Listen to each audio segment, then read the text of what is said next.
Ashamaa harka fuunee akkam jirtu kabajamuuf jaallatamoo hordoftoota YouTube chaanaalii Abbush Mobile Apptu. Har'allee barnoota biraatti walitti deebinee jirra. Viidiyoo har'aa keessatti daawwattoota kan koo wanti isinitti agarsiisu akkaataa Facebook keenya namni biraa nu jalaa seeneen waliin fayyadamaa yoo jiraate akkaataa itti beekuu dandeessan isinitti agarsiisa. Facebook keessan jechuudha. Namni biraa hack godhee isin jalaa seenee isin waliin fayyadamaa yeroo jiraate akkamitti akka beekuu dandeessan akkasumallee akkamitti log out gootanii ofirraa baasuu akka dandeessan isinitti agarsiisa. Viidiyoo kana like gochuudhaan eegalaa isiniin jedha. Warroonni haarawaa taatan immoo subscribe gochuudhaan hanga xumuraan waliin turaa isiniin jedha. Facebook keessanirra ni seentanii. Facebook keessanirra eega seentan booda mallattoon sarara sadii kun as ni jira. Isa irratti tuquudhaan akkana gadi buutanii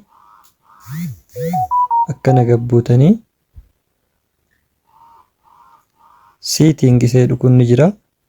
Isa irra seentanii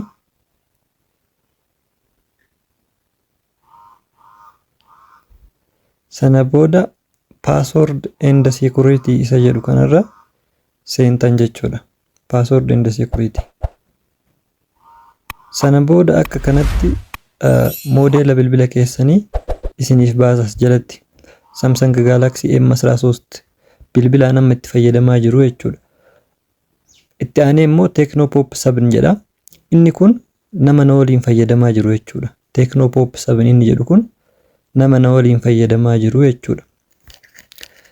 Moodela bilbila keessaniitiin alatti moodelli biraa as jalatti yoo jiraate namni isin waliin fayyadamaa jira jechuudha. Amma Tecnopop 7 isa jedhu kun na waliin fayyadamaa jira. Isa ofirraa baasuudhaaf mallattoon sarara sadiitu ni jirti.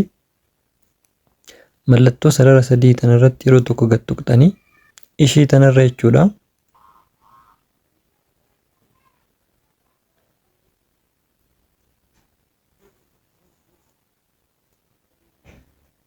Log out jedhu kanarratti yeroo tokko gad ni tuqxanii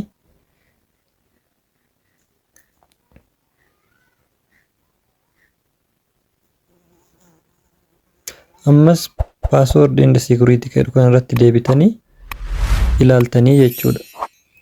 Kunoo Tecnopop 7 inni jedhu sun irraa bahee jira jechuudha. Password keessan jijjiirachuu barbaadan change password jedhu kanarra seentanii yeroo jijjiirattan password keessan lammata namni cabsee seenuu akka hin dandeenyetti password jabaa itti galfachuu ni dandeessanii jechuudha. Barnoonni keenya kanarraa kana fakkaataa hanga barnoota itti aanu walitti deebinuutti nagaan turaa. Turtii gaarii.